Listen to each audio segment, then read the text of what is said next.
আল কোরআনের সৈনিক আমি, নেই তো কোনো ভয়, এক আল্লাহর গোলাম আমি, এই তো পরিচয়।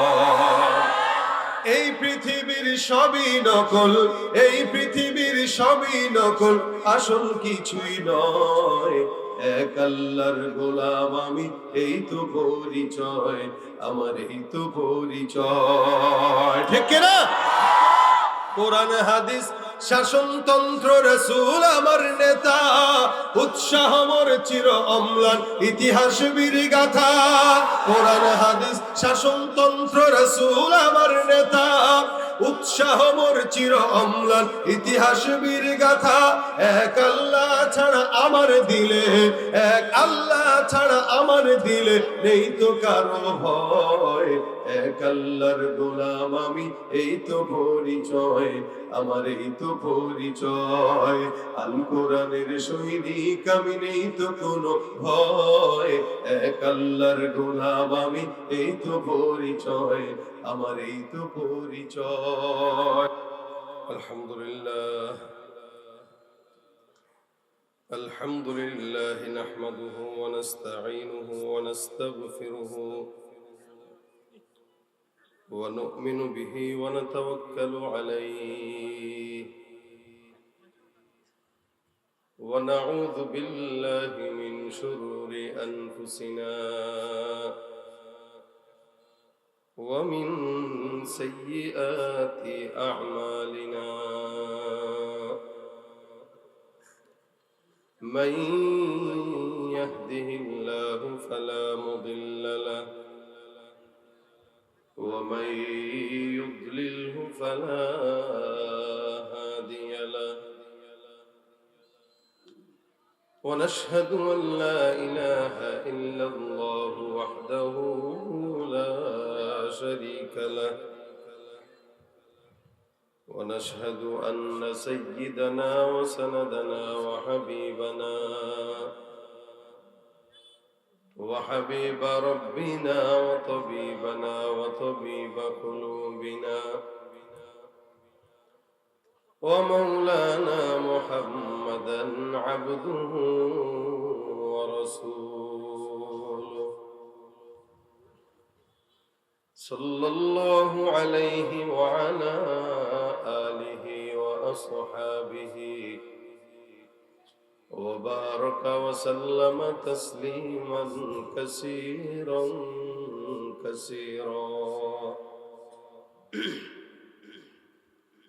الذي أرسله الله تعالى بالحق بشيرا ونذيرا وداعيا إلى الله بإذنه وسراجا منيرا.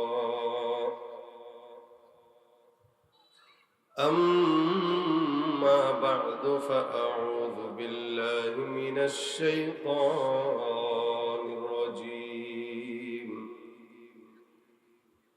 بسم الله الرحمن الرحيم.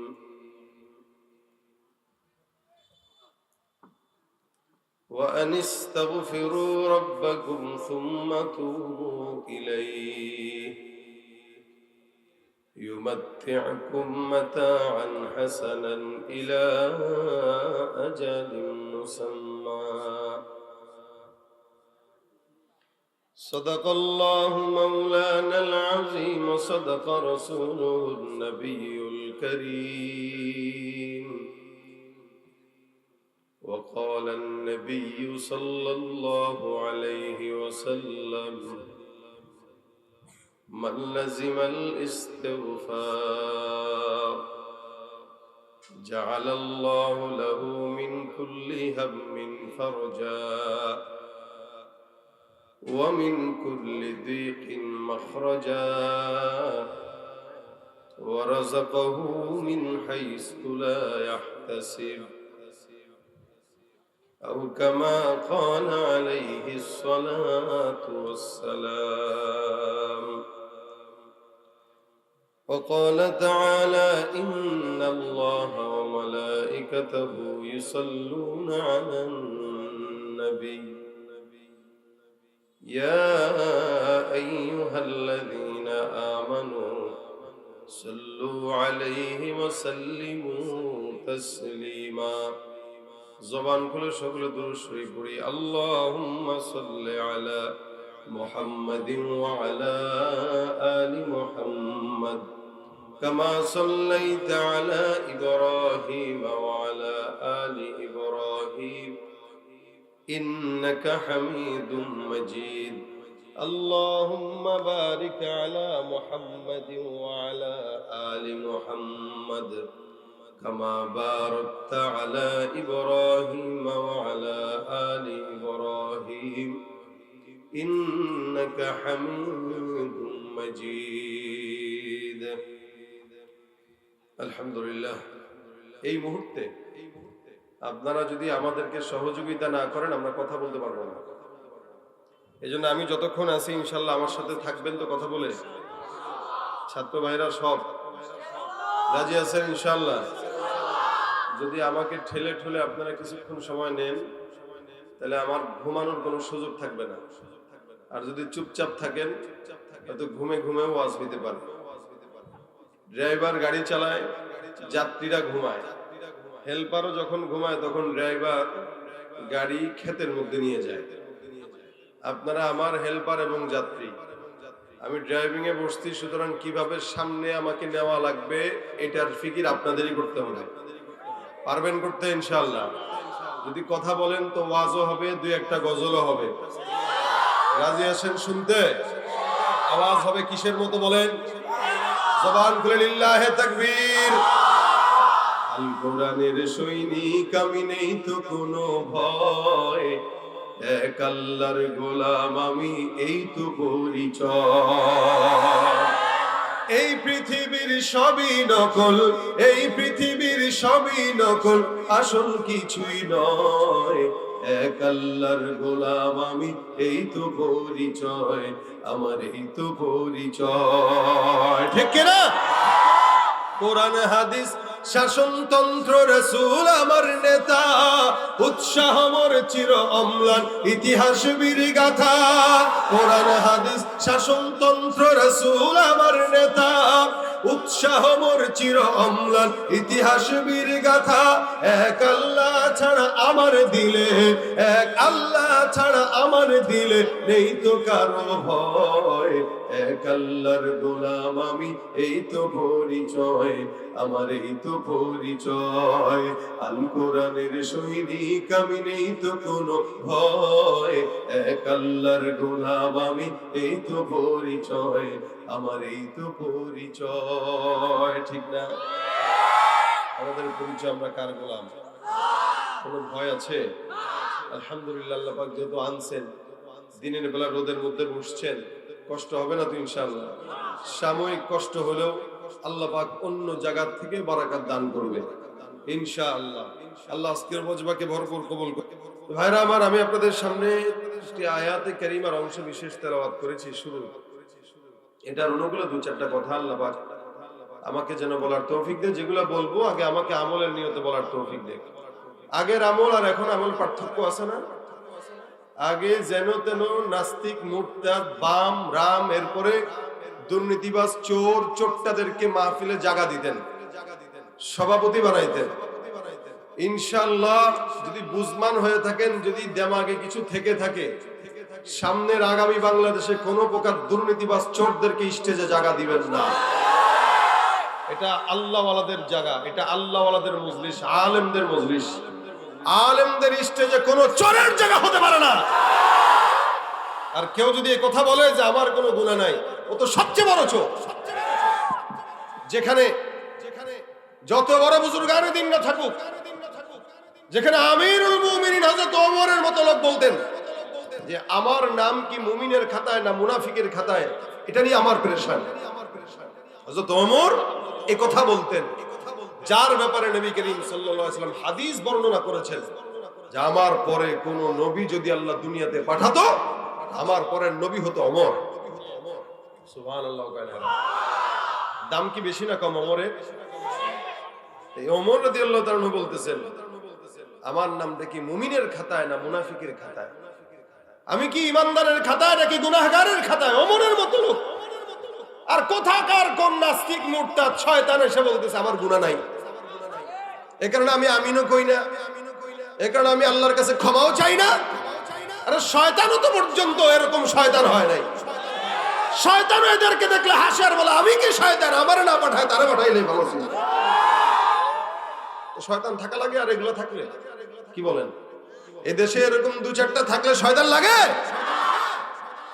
আমিরুল মুমিনিন পেরেশানিতে আছেন, আমার নামটা কি মুমিনের খাতায় নাকি গুনাহগারের খাতায়? যেখানে আব্দুজাহানের খলিফা, যে খলিফাতুল মুসলিমিন নবী হওয়ার মতো যোগ্যতা রাখে, সেই খলিফা বলতেছে আমার নাম কি মুমিন নাকি বেঈমানের খাতায় আমি নিজেও জানি না। যদি জান্নাতে দেয় তো আমাকেই দিবে, আর যদি জাহান্নামে যাওয়া লাগে তো আমি সবার আগে যাব। ওমরের কথা। রাসূলের একজন সাহাবী ছিলেন, নাম যার হযরত হুযায়ফা ইবনুল ইয়ামান রাদিয়াল্লাহু তাআলা আনহু। হুযায়ফা ইবনুল ইয়ামান রাদিয়াল্লাহু তাআলা আনহু অনেক বড় একজন সাহাবী। যেই সাহাবীটার কাছে পয়গম্বর সাল্লাল্লাহু আলাইহি ওয়াসাল্লাম সুন্দর করে মুনাফিকের লিস্টি দিয়ে দিয়েছিলেন। কথা কি বোঝা যায়? আমিরুল মুমিনিন এটা জানতেন, হুযায়ফার কাছে লিস্টি আছে মুনাফিক কে মুমিন কে। হযরত ওমর একদিন যায় ডাক দিয়া বলেন, হুযায়ফা তোমার কাছে পয়গম্বর লিস্টি দিয়েছেন, মুনাফিকের লিস্টি আর ঈমানদারের লিস্টি আছে। আমি ওমর আমিরুল মুমিনিন বলতেছি, দয়া করে তুমি আমাকে আমার লিস্টিটা দেখায় দাও, আমার নামটা কি মুনাফিকের খাতায় আছে নাকি না এটা দেখতে চাই। আমিরুল মুমিনিন হযরত ওমর ডাক দিয়ে বলেন, হুযায়ফা তোমার কাছে আমার নামের লিস্টিটা কোন খাতারে আছে জানি না, তুমি একবারের জন্য দেখায় দাও। হুযায়ফা ডাক দিয়ে বলেন, আমিরুল মুমিনিন আমাকে আল্লাহর হস্তে ক্ষমা করবেন, কেন আমি নিজেও জানি বলতে পারবো না, কারণ আমার পয়গম্বর মুহাম্মদুর রাসূলুল্লাহ সাল্লাল্লাহু আলাইহি ওয়াসাল্লামের নিষেধ আছে। রাসূল বলতে নিষেধ করলেন, কার নাম কোথায় আছে এটা আমি ছাড়া আল্লাহ ছাড়া আর কেউ জানে না। মদিনার মক্কার ভিতরে কারা কারা মুনাফিক লিস্টের ভিতরে লেখা। আমিরুল মুমিনিনের ঘুম হয় না, টেনশন। আমার নামটা যদি মুনাফিকের খাতায় থাকে তাহলে তো জাহান্নাম ছাড়া কোনো উপায় নাই। আমার নামটা যদি ইমানদারের খাতায় থাকে তাহলে তো আল্লাহর কাছে রহমতের আশা করা যায়। ঘরের মধ্যে প্রবেশ করার পর একদিন, দুই দিন, তিন দিন রাত হয়ে গেল, ওমরের ঘুম হয় না। আমিরুল মুমিনিন চিন্তা করলেন, যদি নামটা আমার মুনাফিকের খাতায় হয় আমি কেমনে মুনাফিকের খাতা থেকে নামটা কাটানো যাবে সেই চিন্তা করা দরকার। এ মুসলমান, আমাদের সমাজের মধ্যে যত মুসলমান আছেন অধিকাংশ মুসলমান কিন্তু নামে মুসলমান, কামে মুনাফিক, ঠিক কিনা? মুসলমান দাবি করে নামাজ নাই, রোজা নাই, হজ নাই, যাকাত নাই। মুসলমান দাবি করে সুদের কারবারি করে, মুসলমান দাবি করে ঘুষ খায়, মুসলমান দাবি করে কোরআন তেলাওয়াত করে না, কোরআন মানেও না। মুসলমান দাবি করে এমন কোন অন্যায় নাই যে অন্যায়টা সে করে না। আমার আল্লাহ বলেন, ওয়ামিনান নাসি মান ইয়াকুলু আমান্না বিল্লাহি ওয়া বিল ইয়াউমিল আখিরি ওয়া মা হুম বিমুমিনিন। মানুষের মধ্যে এমন একদল থাকবে যারা নিজেরা নিজেদেরকে মুমিন দাবি করবে, ইমানদার দাবি করবে, আল্লাহওয়ালা দাবি করবে। আমার আল্লাহ ডাক দেয়া বলে, হে ইমানদার বান্দা, জেনে রাখবা, শুনে রাখবা, যারা নিজেরা নিজেদেরকে মুমিন বলে দাবি করে আমি আল্লাহ বললাম এরা মুমিন নয়, এরা মুনাফিক, এরা ভণ্ড বেঈমান। তুমি রমজান এলে রাখো না রোজা, দিনকে করো আঘাত, পয়সা কড়ির নেই তো অভাব, দাও না তো যাকাত। ইমানদারির বড়াই করো, নেই তোমার ইমান, তুমি ইমানদারির বড়াই করো, নেই তোমার ইমান, তুমি কেমন মুসলমান, তুমি জোরে কেমন মুসলমান, তুমি কেমন মুসলমান। নামাজের সাথে নাই পরিচয়, মানো না কোরআন, নামাজের সাথে নাই পরিচয়, মানো না কোরআন, তুমি কেমন, তুমি কেমন মুসলমান। তুমি নবীর উম্মত দাবি করো, সুন্নাহ মানো না, নবীর অপমানে তোমার হৃদয় কাঁদে না। নবীর উম্মত দাবি করো, সুন্নাহ মানো না, নবীর অপমানে তোমার হৃদয় কাঁদে না, তুমি বিজাতীয় সংস্কৃতিতে সপেছ পরাণ, তুমি বিজাতীয় সংস্কৃতিতে সপেছ পরাণ। তুমি কেমন মুসলমান, তুমি কেমন মুসলমান, ঠিক কিনা? সুদের টাকায় প্রাসাদ গড়, ঘুষ ছাড়ো না, দিন দুঃখী না খেয়ে মরে খবর রাখো না। তুমি সুদের টাকায় প্রাসাদ গড়, ঘুষ ছাড়ো না, দিন দুঃখী না খেয়ে মরে খবর রাখো না। তুমি ঘুষ খেয়ে অবিচার করো সাজিয়া প্রধান, তুমি ঘুষ খেয়ে অবিচার করো সাজিয়া প্রধান। তুমি কেমন মুসলমান, তুমি কেমন মুসলমান, নামাজের সাথে নাই পরিচয়, মানো না কোরআন। তুমি কেমন মুসলমান, তুমি কেমন মুসলমান। দাবির নাম মুসলমান নাকি মানার নাম? এই জন্য আমার আল্লাহ পাক বান্দাকে শিখাই দিয়েছেন, যারা ইমানদার তারা বলে সামি'না ওয়া আতা'না, যারা বেঈমান তারা বলে সামি'না ওয়া আসাইনা। বেঈমানরা কান দিয়া ঢুকায় একদিক দিয়া, বের করে আরেক দিক দিয়া, আর ইমানদাররা কান দিয়া ঢুকায় দেমাগে নেয়, অন্তর দিয়া অনুধাবন করে, আমল দিয়া পরিপূর্ণ করে, ঠিক কিনা? আমিরুল মুমিনিন ডাক দিয়া বলে, আমার নামটা কি মুমিনের খাতায় নাকি মুনাফিকের খাতায়? হুযায়ফা বলে না, ওমর বাসার মধ্যে যায়, ঘুম নাই, চোখের মধ্যে ঘুম নাই, আমিরুল মুমিনিন ঘুমায় না, পেরেশানি। আমার নামটা যদি মুনাফিকের খাতায় হয়, জাহান্নাম ছাড়া আমার কোনো দ্বিতীয় রাস্তা নেই। 3 দিন পরে আমিরুল মুমিনিন হুযায়ফার ঘরের মধ্যে যায়, দরজায় ঢোকা দেয়। হুযায়ফা কে? বলে আমি আমিরুল মুমিনিন ওমর। হুযায়ফা ডাক দেয়া কয়, আমিরুল মুমিনিন, আপনি আমার দরজার সামনে না এসে আমাকে খবর দিলেই তো আমি আপনার সামনে চলে যেতাম। ওমর ডাক দিয়া বলে, হুযায়ফা একটা প্রশ্নের জন্য আসলাম, জবাব দিবা? আমিরুল মুমিনিন যখন বললেন জবাব দাও, হুযায়ফা ডাক দিয়া বলে, আমিরুল মুমিনিন বলেন, আপনার জন্য আমি তৈয়ার। হুযায়ফা ডাক দিয়া বলে, কি প্রশ্নের জবাব দেওয়া লাগবে? আমিরুল মুমিনিন ওমর ডাক দিয়া কয়, হুযায়ফা, আমার কতদিন যাবত মাথার মধ্যে একটা পেরেশানি কাজ করে, আমি এই পেরেশানির মধ্যে আছি, বলো আমার ইন্তেকালের পর তুমি হুযায়ফা আমার লাশের জানাজার নামাজ পড়বা কিনা? আমিরুল মুমিনিন ডাক দিয়া বলে, আমার লাশের জানাজার নামাজটা তুমি পড়বা? বলে হ্যাঁ। হুযায়ফা ডাক দিয়া বলে, কি বলেন আমিরুল মুমিনিন? আপনার মতো একজন সাহাবী ওমর, যার ব্যাপারে পয়গম্বর বলেন নবী হওয়ার যোগ্যতা কারো নাই, ওমরের আছে। ওমর যদি আমার পরে কোন নবী হইতো, আমার পরে নবীটাই হইতো হযরত ওমর। আপনার মতো একজন সাহাবীর জানাজা আমি হুযায়ফা কেন পড়ব না? আমিরুল মুমিনিন, আপনার কাছে আমি ওয়াদাবদ্ধ নিয়ত করলাম, অবশ্যই অবশ্যই আল্লাহ যদি হায়াতে বাঁচায় রাখে, আপনার ইন্তেকালের পর আপনার লাশের জানাজার নামাজটা আমি হুযায়ফা পড়ব। হুযায়ফা রাদিয়াল্লাহু তাআলা আনহু সুন্দর করে ক্লিয়ারেন্স দিয়ে দেয়। আমিরুল মুমিনিন এবার খুশি হয়ে গেল, আলহামদুলিল্লাহ, আল্লাহ তোমার শুকরিয়া। হুযায়ফা ডাক দিয়ে বলে, কেন আপনি জিজ্ঞাসা করলেন? গভীর রাতে কেন ওই জানাজার নামাজের জন্য আমার দরজায় আসলেন? এবার আমিরুল মুমিনিন ডাক দিয়ে বলে, হুযায়ফা, গত 3 দিন আগে তোমার কাছে আমার নামটা কি মুনাফিকের খাতায় আছে নাকি ইমানদারের খাতায় আছে জানার জন্য জিজ্ঞাসা করলাম, তুমি বলো নাই। আমি জানি তোমার কাছে লিস্টে আছে, তুমি জানো মুনাফিক কে ইমানদার কে, সুতরাং আমি এটা জানি মুনাফিকের জানাজা অন্য কেউ করলেও হুযায়ফা করে না। আমি তোমাকে জিজ্ঞাসা করলাম, হে হুযায়ফা, আমার লাশের জানাজার নামাজটা তুমি পড়বা কিনা বলো। নিঃসন্দেহ তুমি আমার কাছে ওয়াদাবদ্ধ, তুমি আমার জানাজার নামাজ পড়বা। তুমি নিজের জবানে স্বীকারোক্তি দিলা, তার মানে আমার বোঝা হয়ে গেল আমি ওমরের নামটা আল্লাহর রহমতে মুনাফিকের খাতায় নয়, ইমানদারের খাতায়। আমিরুল মুমিনিন সুন্দর করে কথাও বের করে নিলেন, প্রশ্নের মাধ্যমে নিজের ইচ্ছাও জেনে নিলেন, মুনাফিক নাকি ইমানদার এটাও বুঝে নিলেন।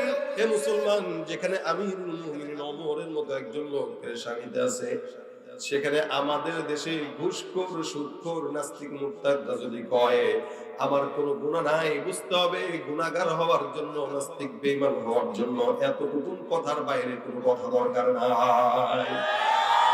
আমার আল্লাহ পাক প্রত্যেকটা নবীদেরকে নিষ্পাপ বানাইছেন, কোনো সন্দেহ আছে? নবীরা মাসুম, সাহাবীরা আল্লাহ পাকের রহমতে মাসুম। আমার আল্লাহ পাক রব্বুল আলামিন বলেন রাদিয়াল্লাহু আনহুম ওয়া রাদু আন, আল্লাহ তাআলার উপর সন্তুষ্ট, তারাও আল্লাহ পাকের উপর সন্তুষ্ট। এরপরে তাবেঈদের জামানা, আমার নবী বলেন কোন ইমানদার বান্দা যারা আমাকে দেখেছে অথবা আমাকে দেখেছে তাদেরকে দেখেছে, আল্লাহর নবী বলেন ওই তাবেঈদেরকেও আমার আল্লাহ পাক রব্বুল আলামিন নিজের দয়ায় maaf করে দিবেন। সুবহানাল্লাহ। নবীরাও নিষ্পাপ, সাহাবীরাও maaf পেয়ে গেছেন, তাবেঈদেরকেও maaf করে দেওয়া হবে। এরপরের যুগ থেকে আজ পর্যন্ত যত বান্দা জমিনের মধ্যে আছে প্রত্যেকটা বান্দার গুনাহ আছে না নাই? যত বড় পীর তত বড় গুনাহ, যত বড় বুজুর্গ তত বেশি শয়তান ধরে। মনে রাখবেন, ঘরের মধ্যে আপনার সম্পদ আছে, টাকা আছে, আপনার ঘরে টাকা যখন থাকবে, চোর যখন জানবে তখন সেই ঘরের মধ্যেই ঢুকবে, ঠিক কিনা? এই জন্য ইমানদারকে শয়তান বেশি ওয়াসওয়াসা দেয়, ইমানদারের পিছনে শয়তান বেশি ছোটে। কেন জানেন? বলে ইমানদারের দেহের মধ্যে ইমানের সম্পদ থাকার কারণে শয়তান চুরি করার জন্য তার আশেপাশে ঘুর ঘুর করে। আর যার বডিতে ঈমানও নাই, নামাজ নাই, রোজা নাই, শয়তানকে ওর কাছে যায় লাভ কি? ও আমার ওস্তাদ। এজন্য দেখবেন মাদ্রাসার ছেলেরা একটু দুষ্ট হয়, প্রত্যেক নিয়ত তারা কোরআনের সঙ্গে সম্পর্ক থাকে, তো শয়তান চেষ্টা করে কোনো না কোনো ভাবে এটা ধোঁকা দেওয়া যায়। কিন্তু আল্লাহর রহমতে ইল্লা ইবাদাকা মিনহুমুল মুখলাসিন, আল্লাহর মুখলিস বান্দাদেরকে শয়তান ধোঁকা দেওয়ার চেষ্টা করে, লেকিন সফল হয় না। চেষ্টা করে। এ ভাইরা আমার, নবীদের জামানা, সাহাবীদের জামানা, তাবেঈদের জামানা পর্যন্ত ঠিক আছে, এরপরের জামানাগুলো সব ফিতনার জামানা। জামানা যত সামনের দিকে আগাবে ফিতনা তত বাড়বে। বলেন তো আজকের সময়টা আর 20 বছরের আগের সময়টা এক? আজকের সময় 2024 সালের ফিতনা 2000 সালের ফিতনা এক নাকি? বলে না? অবশ্যই অবশ্যই 2024 সালের ফিতনা অনেক অনেক বেশি। আজ থেকে যারা অতীতে জন্মগ্রহণ করেছে, আমার আল্লাহ বলেন আমাদের দেশে অনেক ভাইরা আছে যারা আমাদের আকাবির বুজুর্গানেদিনদেরকে গালি দেয়, সাহাবীদেরকেও গালি দেয়, আল্লাহওয়ালাদেরকেও গালি দেয়। এরা কয় এই আকাবিররা, আল্লাহওয়ালারা ইসলাম নাকি বুঝে নাই। মনে রাখবেন, তারা ইসলাম কম বুঝলেও তারা মানুষ ছিল, জান্নাত বুঝছে। আর বর্তমান সময়ে শিক্ষা যত বাড়তেছে মানুষ তত জানোয়ারের পরিণত হয়ে যাচ্ছে, অমানুষ হচ্ছে দিন দিন। এই জন্য আমার আল্লাহ ডাক দিয়া বলেন ওয়াস-সাবিকুন আস-সাবিকুন উলাইকাল মুকাররাবুন ফি জান্নাতিন নাঈম সুল্লাতুম মিনাল আউওয়ালিন ওয়া কলিলুম মিনাল আখিরিন। আমার পয়গম্বর আল্লাহ পাক রব্বুল আলামিন ডাকেন, আমার পয়গম্বর বলেন খায়রু উম্মতি করনি সুম্মাল্লাযীনা ইয়ালুনাহুম সুম্মাল্লাযীনা ইয়ালুনাহুম। খুব বুঝবেন, আমার আল্লাহ পাক ডাক দিয়া কয় বান্দা যারা সাবিকিন হয়ে গেছে, এই সমস্ত ইমানদারকে আমি আল্লাহ পাক দামি বানাইলাম, যে যত বেশি অতীতে সে তত আল্লাহর জান্নাতের নিকটে, যেই জামানার যত বেশি রাসূলের থেকে নিকটে। বুঝবেন, নবী করিম সাল্লাল্লাহু আলাইহি ওয়াসাল্লাম বিদায় হয়েছেন 1450 বছর, 1446 হিজরি চলে, 1500 বছর হয়ে গেল আল্লাহর পয়গম্বর বিদায় হয়ে গেছে। আজ থেকে 30 বছর আগে যে সন্তানটা জন্মগ্রহণ করেছে, আমার চাইতে 30 বছর আগের সন্তানটা আল্লাহর নিকটবর্তী, জান্নাতের নিকটবর্তী, রাসূলের নিকটবর্তী। কারণ সে 30 বছর আগে হলেও পয়গম্বরের নিকটে, এমনকি আজকের সন্তানটাও আগামীকালের সন্তান থেকে একদিন হলেও আল্লাহর নবীর নিকটে। সুতরাং পূর্ববর্তীদেরকে গালি না দিয়া তাদের মতো হওয়ার চেষ্টা করেন। আপনি আপনার বাবার দিকে তাকান, মায়ের দিকে তাকান। ভাই, এই এলাকার কথাও যদি বলি, এখনকার হালত তো ভিন্ন। 20 বছর আগেও বলেন তো, আমাদের দেশের যে সমস্ত মহিলারা ছিল রাস্তা দিয়ে হেঁটে হেঁটে যাইতো, 60 বছরের মুরব্বী, 70 বছরের মুরব্বী, রাস্তায় যদি কোনো বেগানা পুরুষ দেখতো পুকুর পাড়ে যেয়ে নামতো।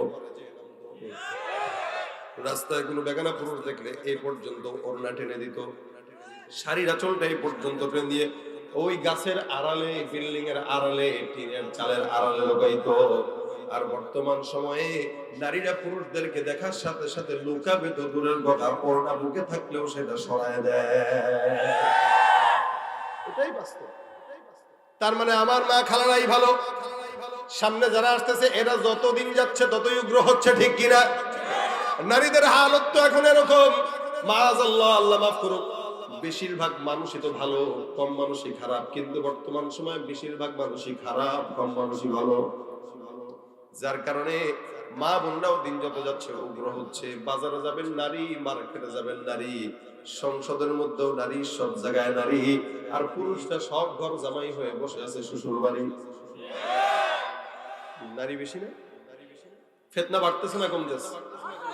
নিজে কিনে দিবেন, কাপড় পছন্দ হবে না, তার নিজের যাওয়া লাগে। আর মাশাআল্লাহ দিলে কাপড়ওয়ালা দোকানদারও হয়েছে, খালি গিয়েছে ভাবি, আসসালামু আলাইকুম ভাবি, বসে এই চা দে ভাবি রে। আপনি গেলে 5 টাকার জিনিস 15 টাকা, ভাবি গেলে 5 টাকার জিনিস 2.5 টাকা। কি বলেন? দেখেন ফিতনা এভাবেই হয়। আমাদের মা খালারা উঠানের মধ্যেও কোনোদিন শাড়িও নাড়তে দিত না, না জানি আবার কোন পরপুরুষ দেখে ফেলে এই ভয়, জামাও নাড়তো না, ছায়াও নাড়তো না, কোন পরপুরুষ দেখে ফেললে গুনাহ হবে। এ মুসলমান নবীর উম্মত, আমি আমার মা বাবার কথা যদি বলি, আপনার মা বাবা দাদার কথা বলেন। আমাদের মা বাবা দাদারা, খালারা, ফুফুরা, চাচিরা প্রত্যেকদিন সকালবেলা সূরা ইয়াসিন তেলাওয়াত না করে ঘরের কোনো কাজে হাত দিত না। কথা কয় না এরা? না না, আপনাদের মা খালারা করে নাই এটা নাকি? করছে বলে তো নামাজ শিখছেন। আপনি যতটুকু শিখছেন আপনার মা বাবার অবদানে শিখছেন। আপনি যতটুকু করবেন ততটুকুই আপনার সন্তান শিখবে, এটা মাথায় রাখেন। আপনার বাবা মা যদি আপনাকে তাহাজ্জুদ শিখায়, আপনি তাহাজ্জুদ পড়েন না কিন্তু ফজরটা পড়েন, আর আপনি ফজর পড়বেন, আপনার ছেলে ফজরই পড়বে না, যোহর পড়বে। এই জন্য ভাইরা আমার, আমরা আমাদের সময় দেখতাম আজ থেকে 35-40 বছর আগের মা বোনেরা, 30 বছর আগের মা বোনেরা সকালবেলা সূরা ইয়াসিন তেলাওয়াত না করে কোন ঘরের কাজের মধ্যে হাত দিত না। আবার বিকেল বেলা সুন্দর করে সূরা ওয়াকিয়া তেলাওয়াত না করে কোনোদিন কাজের মধ্যে হাত দিত না। রাত্রিবেলা সূরা মুলক তেলাওয়াত না করে ঘুমের মধ্যে যেত না। আমাদের মা বাবারা তেলাওয়াত করতো 3 বেলা 4 বেলা। আর বর্তমান সময়ে ঘরের মধ্যে টিভি মুছার জায়গা আছে, টিভি রাখার জায়গা আছে, কোরআনটা ধুলায় দূষিত হয়, তেলাওয়াত করার কেউ নাই। শুধু তাই না, আমি আমার নিজের কথাও যখন বলি আমি এভাবেই বলি। আমি আমার ছোটবেলা থেকে বুঝ হওয়ার পর থেকে এখনো পর্যন্ত দেখি আমার ঘুম ভাঙতো। ছোটবেলায় যখন ঘুমাইতাম ফজরের নামাজের পর আমার ঘুম ভাঙতো আমার বাবার তেলাওয়াতের আওয়াজে। আমার বাবা তো আলেম না, সাধারণ তাবলীগের মেহনতের কারণে আমাকে আলেম বানাইছেন। প্রায় 40 বছর যাবত সচিবালয়ে চাকরি করছেন একজন সরকারি অফিসার, কিন্তু দাওয়াতুত তাবলীগের মেহনতের কারণে আল্লাহ পাক রব্বুল আলামিন বুঝ দিয়েছেন, যার কারণে সন্তানকে আলেম বানাইছেন। কিন্তু আল্লাহর রহমতে আমার বাবার 76 বছর হয়ে গেল প্রায়। আমি আমার বাবাকে এমন কোনো দিন দেখি নাই যেদিন 2-3 বেলা কোরআন তেলাওয়াত না তেলাওয়াত করছে। যার কারণে ছোটবেলায় ঘুম থেকে যখন জাগতাম বাবার কোরআন তেলাওয়াতের আওয়াজে ঘুম ভাঙতো, আমার মায়ের জিকিরের আওয়াজে ঘুম ভাঙতো। আর বর্তমান সন্তানদের ঘুম ভাঙে মা বাবার মোবাইল, ফেসবুক আর ইউটিউবের আওয়াজে। এ ভাইরা আমার, জমিনের মধ্যে মানুষ যত সামনের দিকে আগবে ততই গুনাহগার। এই কারণে আমার আল্লাহ পাক রব্বুল আলামিন বলে, গুনাহ তো হয়ে যাবে, বান্দার গুনাহ 24টা ঘন্টা হয়, কিন্তু আল্লাহ পাক বান্দাকে মাফ করে দেওয়ার ঘোষণা করে দিয়েছেন। অন্যান্য নবীদের উম্মতকে আল্লাহ পাক রব্বুল আলামিন মাফ করার ঘোষণা তেমন ভাবে করেন নাই। নবী করিম সাল্লাল্লাহু আলাইহি ওয়াসাল্লামের উম্মত হিসেবে আপনার আমার কত আল্লাহ পাক দান দিয়েছেন। নবী বলেন, সব নবীর উম্মতরা পিছনে থাকবে, আমার উম্মতরা আগে জান্নাতে ঢুকবে, তারপরে অন্য নবীর উম্মতরা জান্নাতে যাবে। আমার আল্লাহ পাক রব্বুল আলামিন বলে, বান্দা টেনশনের কারণে গুনাহ যদি হয়েই যায়, পূর্ববর্তী নবীদের গুনাহ যখন হইতো, উম্মতদের গুনাহ যখন হইতো, গুনাহটা দরজায় লেখা হয়ে যাইতো, প্রকাশ হয়ে যাইতো। কিন্তু আল্লাহ পাক আপনাকে আমাকে এত সম্মান দান করলেন, যার কারণে আমাদের গুনাহ আল্লাহ পাক প্রকাশ করেন না। শুধু তাই নয়, কেউ যদি কারো অন্যায় আর গুনাহ জানে, নবী বলেন, মান সাতারা মুসলিমান সাতারাহুল্লাহু ইয়াওমাল কিয়ামাহ। আমার আল্লাহ পাক আদেশ করেছেন, কোন ইমানদারের অন্যায় যদি জানে সে যেন গোপন রাখে। কারণ কি, কেউ যদি কারো গুনাহ গোপন রাখে, আমার আল্লাহ কিয়ামতের ময়দানে বান্দার গুনাহকে গোপন রেখে দিবেন। সুবহানাল্লাহ। এ ভাইরা আমার, এই কারণে বেশি বেশি ইস্তিগফারের কথা আমার আল্লাহ পাক বলেন, ওয়া আনিস্তাগফিরু রাব্বাকুম সুম্মা তুবু ইলাইহি। বান্দা তোমরা ইস্তিগফার করো, গুনাহ সকালবেলা হইলো আবার ইস্তিগফার করো, রাত্রিবেলা হলো আবার ইস্তিগফার করো। বান্দা ইস্তেগফার করবে, 1 নম্বরের আমল। 2 নম্বরে আল্লাহ পাক বলেন তওবা করো। ইস্তেগফার মানে গুনাহ যেটা হয়ে গেছে আল্লাহ তুমি মাফ করে দাও, আর তওবা মানে আর জিন্দেগিতে কোনো গুনাহ করব না, এই ব্যাপারে আজম বিল জজম করা। আমার আল্লাহ বলে কেউ যদি ইস্তেগফার আর তওবা করে, আমি আল্লাহ বান্দার যাবতীয় যত কল্যাণ দরকার হয় সব কল্যাণ বান্দার জন্য দান করে দিব। সুবহানাল্লাহ। শুধু তাই নয়, হাসান আল বসরি রাহমাতুল্লাহ আলাইহি বহুত বড় বুজুর্গ, ওনার ঘটনা। উনি একদিন মজলিসের মধ্যে বসা, একটা লোক মজলিসের মধ্যে ঢুকলো, খুব বুঝবেন, একটা লোক মজলিসে ঢুকলো, ঢুকে বলে হুজুর এমন কোন গুনাহ নাই যে গুনাহটা আমি করি নাই, আপনি আমাকে এমন ছোট্ট কোন আমল শিখায় দেন যে আমলের কারণে আল্লাহ পাক আমাকে maaf করে দিবে। হাসান বসরি রাহমাতুল্লাহ আলাইহি বলেন যাও যাও বেশি বেশি ইস্তেগফার করো। কোন বান্দা যখন ইস্তেগফারের আমল বেশি বেশি করবে, আমার আল্লাহ ওই বান্দার সব গুনাহগুলো আল্লাহ পাক maaf করে দিবে। নবী করিম সাল্লাল্লাহু আলাইহি ওয়াসাল্লাম হাদিসের মধ্যে ডাক দিয়ে বলেন, একবার কোন ইমানদার বান্দা যখন ইস্তেগফার করবে, বান্দার সমুদ্রের ফেনা পরিমাণ গুনাহ যদি হয়, আমার আল্লাহ সব গুনাহ বান্দার maaf করে দিবেন। সুবহানাল্লাহ। হাসান বসরি ডাক দিয়ে কয় যাও বেশি বেশি ইস্তেগফার করো। এবার দ্বিতীয় নাম্বার একজন বান্দা ঢুকলো, ঢুকে ডাক দিয়ে বলে হুজুর আমি যে এলাকায় থাকি ওই এলাকায় আসমান থেকে বৃষ্টি নাই, এমন কোন আমল শিখায় দেন যে আমলের কারণে আল্লাহ পাক বৃষ্টি দান করবেন। হাসান আল বসরি রাহমাতুল্লাহ আলাইহি ডাক দিয়ে কয় যাও যাও বেশি বেশি ইস্তেগফার করো। প্রথম জন আসলো গুনাহের জন্য, তাকেও বললো ইস্তেগফার করো। দ্বিতীয় জন আসলো বৃষ্টি নাই, তাকেও বললো ইস্তেগফার করো।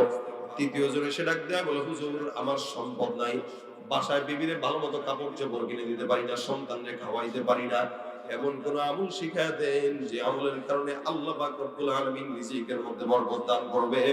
হাসান বসরি ডাক দেয়া কয় যাও যাও বেশি বেশি ইস্তেগফার করো। তিনজনকে একটাই আমল দিল। এরপরে তাকায় দেখে আরেকজন বান্দা ঢুকলেন, ঢুকার পরে ডাক দেয়া বলে হুজুর আমার সম্পদ নাই, সন্তান নাই, আমি বিয়ে করলাম 10টা বছর হয়ে গেল, এখনো পর্যন্ত কোনো সন্তান হয় না, এমন কোন আমল শিখায় দেন যে আমলের কারণে আল্লাহ পাক রব্বুল আলামিন আমাকে সন্তান দান করবেন। আমাদের দেশে কিছু কিছু মানুষ যাদের সন্তান হয় না, এরা সন্তানের জন্য খাজার দরবারে মাজারে যায় সিজদায় পড়ে থাকে, ঠিক কিনা? আচ্ছা সিজদায় মাজারে পড়লে বা দিলে আপনাদের মতে কি বলে, ঈমান কি থাকবে? সিজদা কার জন্য? শুধু ওয়াসজুদ ওয়াকতারিব। আল্লাহ বলেন বান্দা সিজদা দিবা, আর আমার নিকটবর্তী যে বান্দা যত বেশি আল্লাহকে সিজদা দেয় আল্লাহ পাকের তত বেশি নিকটে যায়। এটা আল্লাহর সাথে বান্দার সম্পর্কের সবচেয়ে বড় মাধ্যম হলো সিজদা। ওয়াসজুদ ওয়াকতারিব, সিজদা দাও নিকটবর্তী, মানে মাজারে যায় তাজিমে সিজদা দেন, আর যেই সিজদাই দেন ঈমান আর সাথে নাই, ওটা শয়তান নিয়ে গেছে। মাজারে যায় খাজার কাছে, মাজারে পড়ে থেকে যদি কেন বাবা গো সন্তান দেন, বাবায় যদি খবরের ভিতর থেকে কথা বলতে পারতো, বাবা এগো দেরে নালায়েক না খানদান আছিস, আমার নিজেরও তো সন্তান ছিল না, তোরে দিব কোন জায়গা থেকে? অথবা এমন পীরের কাছে যায় যে পীরের দাড়িও নাই, পীরের কাছে যায় ডাক দেয় আব্বা গো যে আমার বিবিরে আপনার কাছে নিয়ে আসলাম, একটু ফুটও দিয়া দেন যেন সন্তান হয়। বাবা বিবিরে দেখে পছন্দ হয়ে গেছে, সন্তান দেব, তবে শর্ত হইলো বউরে আমাদের খানকায় 1 মাসের চিল্লা রেখে যাবে। কথা বুঝে না? চিল্লায় চিল্লায় 1 মাসে রেখে যাবে না, আমল টামল আছে, গোপনে বসে বসে আমল করবে, সন্তান হয়ে যাবে। মনে রাখবেন, কোন বাবা যদি আপনার বিবিকে ওই মাজারের কোন খানকায় চিল্লায় বসতে দেয় আর সন্তান যদি হয়, ভাববেন এই সন্তান আপনার না, এই সন্তান আপনার বাপের, আর বউ আর আপনার নাই, বউ এখন আপনার মা হয়ে গেছে। কথা ঠিক কিনা জোরে কোন? পীরগিরিয়ার মাজার পূজা চলছে দেশটা জুড়িয়া, সেরে কি আর ভণ্ডামিতে দেশটা গেছে ভরিয়া। পীরগিরিয়ার মাজার পূজা চলছে দেশটা জুড়িয়া, সেরে কি আর ভণ্ডামিতে দেশটা গেছে ভরিয়া। গাজার কলকিটান মারিয়া, গাজার কলকিটান মারিয়া দেখায় খাজার শান, ওরা ওরা শিক্ষিত শয়তান, ওরা শিক্ষিত শয়তান, ওরা দুর্নীতির ওই আখড়ায় বসে, দুর্নীতির ওই আখড়ায় বসে জাহির করে জ্ঞান, কলম দিয়ে কামায় টাকা ধরে সাধুর ভাত। ওরা শিক্ষিত শয়তান, ওরা শিক্ষিত শয়তান, ওরা শিক্ষিত শয়তান, ওরা যেখানে যাই ভেজালেতে ভরে গেছে দেশটায়, ব্যবসায়ীরাও রাতারাতি কালো টাকায় হাত রাঙায়। ডিমের একটা পিসের দাম 16 টাকা, কি কোন ঠিক না? আচ্ছা কোন তো ডিমটা পারে কে, নাকি ব্যবসায়ী? ব্যবসায়ী যদি পারতো তাহলে কোন তোর কষ্ট হইতেছে, তুই টাকা নে, 20 টাকা নে। মুরগি পারে ফ্রি, ধান্দাবাজি করে ব্যবসায়ী। মুরগি যদি বুঝতো আর জানতো আমি কষ্ট করে কক কক কক কক করে ডিমটা পারি, আরে শয়তানের ঘরে শয়তান দুর্নীতি বাস, আমার এই ডিম আমার থেকে ফ্রি নিয়ে এরপরে এটা নিয়ে ধান্দা করে, তাহলে আজকে থেকে আমারে দিবি 10 টাকা, এরপরে ডিম একটা পারবো, 10 টাকা দিবি না, ডিম পারবো। দেখেন কৃষক শ্রমিক এই যে সুন্দর ফসল ফলায়, কিন্তু কৃষক টাকা পায় না, টাকা পায় ধান্দাবাজ। ঠিক কিনা বলে? যেখানে যাই ভেজালেতে ভরে গেছে দেশটায়, ব্যবসায়ীরাও রাতারাতি কালো টাকায় হাত রাঙায়। ভেজাল থেকে বাঁচতে হলে, ভেজাল থেকে বাঁচতে হলে বলা রাখো কাজ, ওরা শিক্ষিত শয়তান, ওরা শিক্ষিত শয়তান, ওরা শিক্ষিত শয়তান। শিক্ষাঙ্গনের দিকে ভাইরে দেখো না চোখ মেলিয়া, ছাত্ররা সব বই ছাড়িয়া থাকে শুধু প্রেম লইয়া। কারা কারা বিয়ে করো নাই হাতটা তুলে দেখাও তো, বিয়ে করে নাই কারা কারা? কই হাত তুলে না কে? বিয়ে করে নাই কারা কারা? ও যে মুরব্বি, আল্লাহ সি সি সি সি মুরব্বি, বুঝে না, বুঝে নাই, বুঝে নাই। সমস্যা নাই, বিয়ে আরেকটা দেওয়া যাবে, মহিলা অনেক আছে। এরা বিয়ে করে নাই, হাতটা জোরে তুলো, হাতটা জোরে তুলো। নারে তাকবীর। শুধু অবিবাহিতরা লিল্লাহে তাকবীর। যেগুলো বিয়ে করে না এগুলা হুন্ডার পিছনে গার্লফ্রেন্ড নিয়ে ঘোরার একটা সুযোগ, কথা কয় না? এই কারণে বিয়ের সময় মতো করা দরকার আছে না নাই? বিয়ে যত সহজ হবে জেনা তত কমবে, জেনা তত বাড়বে। বিয়ে যত কঠিন হবে জেনা তত বাড়বে। এজন্য সময় মতো বিয়ে করাটাই হলো ইমানদারির আলামত। ঠিক কিনা? শিক্ষাঙ্গনের দিকে ভাইরে দেখো না চোখ মেলিয়া, ছাত্ররা সব বই ছাড়িয়া থাকে শুধু প্রেম লইয়া। অস্ত্র সে তো সঙ্গের সাথী, অস্ত্র সে তো সঙ্গের সাথী, হইতে মাস্তান ওরা শিক্ষিত শয়তান। জোরে! ওরা শিক্ষিত শয়তান, ওরা শিক্ষিত শয়তান। আলেম নামেও কতক দেখো টাকার মোহে পড়িয়া, স্বার্থের পিছে দৌড়াইতেছে কোরআন হাদিস ছাড়িয়া।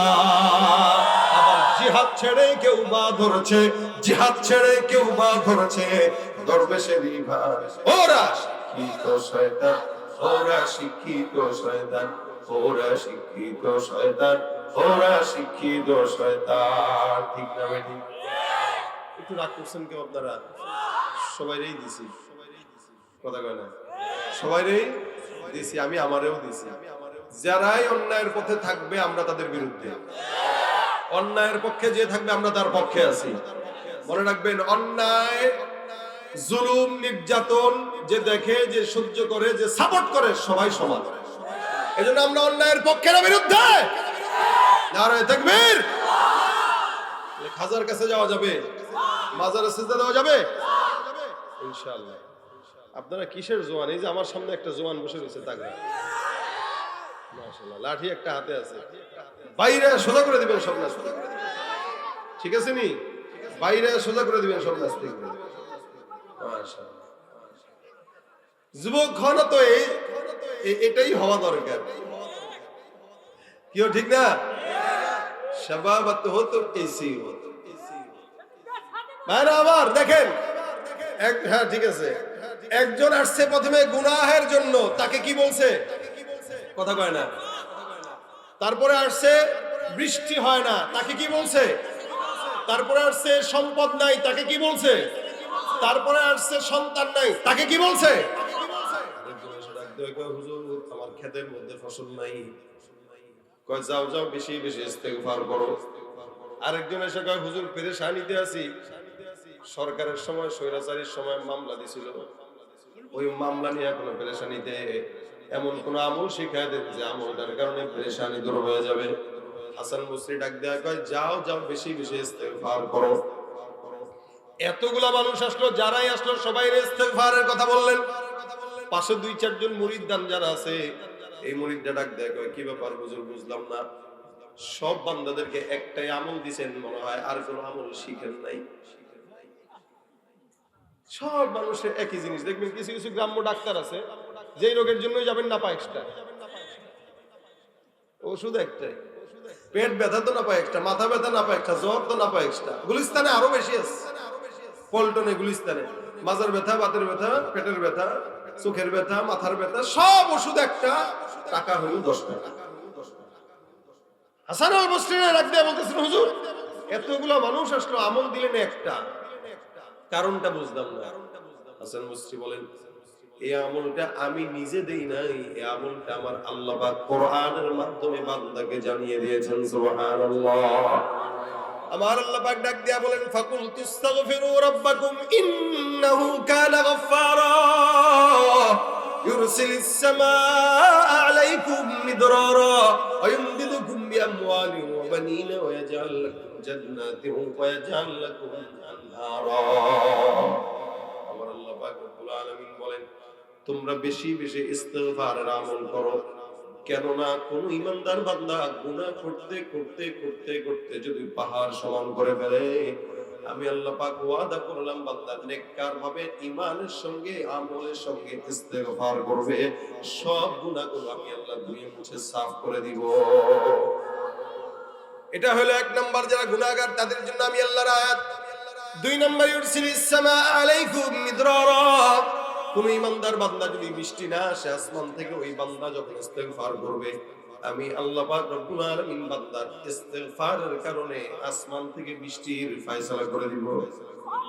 কোন বান্দা 3 নাম্বার, ওয়াইউমদিদুকুম বিআমওয়াল, দোকানপাটে ব্যবসা বাণিজ্যে বরকত নাই, বেচা কিনাও নাই, সম্পদ নাই, বহুত সম্পদের অভাব, আমার আল্লাহ ডাক দিয়া কয়, বাবা বান্দা ইস্তিগফার আদায় করো, আমি আল্লাহ পাক বান্দার ইস্তিগফারের মাধ্যমে সম্পদের মধ্যে বরকত দিব। আবার কারো যদি সন্তান না হয়, বিয়ে করছে সন্তান নাই, বান্দা ইস্তিগফার করবা, ওয়ায়ুমদিদুকুম বিআমওয়ালিন ওয়া বানিন, আমি আল্লাহ ইস্তিগফারের মাধ্যমে তোমাকে সন্তান দিয়া ভরপুর বরকত দিয়ে দিব। ওয়া জাআল লাকুম জান্নাতিন ওয়া জাআল লাকুম আনহারা, ফসল যদি ফসলে বরকত না হয়, বান্দার যত প্রকার বরকত দরকার আসমান থেকে ফয়সালা করে দিবেন কে? তুমি পারো করতে মোচন অভাব দুঃখী লোকে, তুমি পরম মুক্তিদাতা মালিকে জগতে, তোমার কাছে চাই যে পানা, তোমার কাছে চাই যে পানা, আমরা প্রতিদিন তোমার দয়ায় পূর্ণ আমার সারাদিন। আল্লাহ তুমি দয়ার সাগর, আল্লাহ তুমি দয়ার সাগর, রহমানুর রহিম, তোমার দয়ায় পূর্ণ আমার সারাদিন। কার দয়া?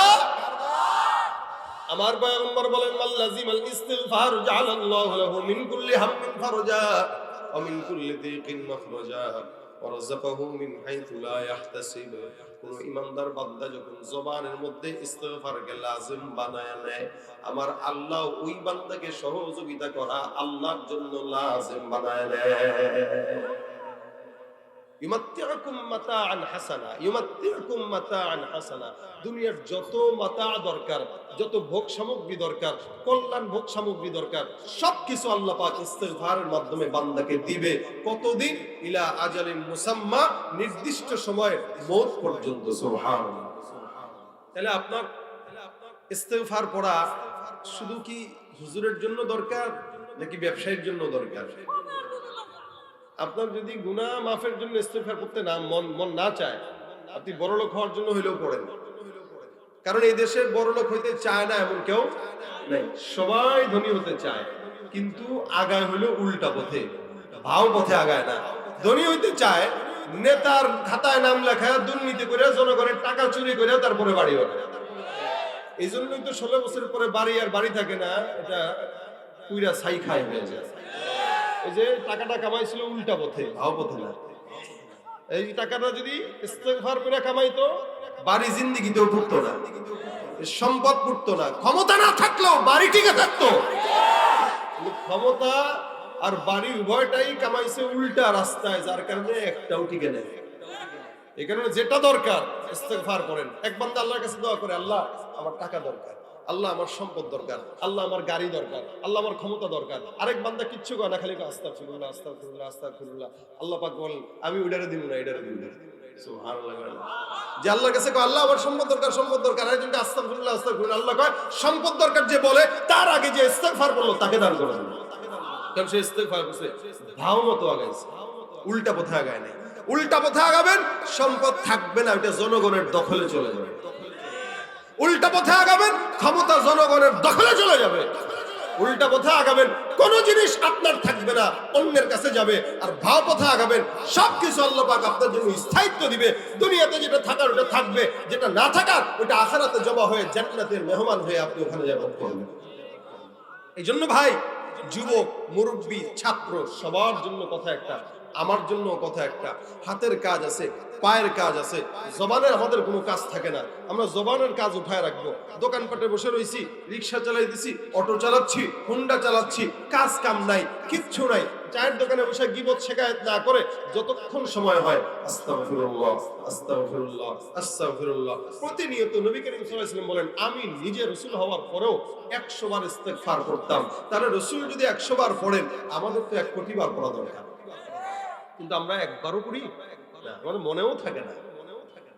এজন্য অন্তত প্রত্যেক দিন কমাস কম 100 বার যদি ইস্তেগফার করেন, ইনশাআল্লাহ হার লাইনে আল্লাহ পাক বরকত দান করবেন।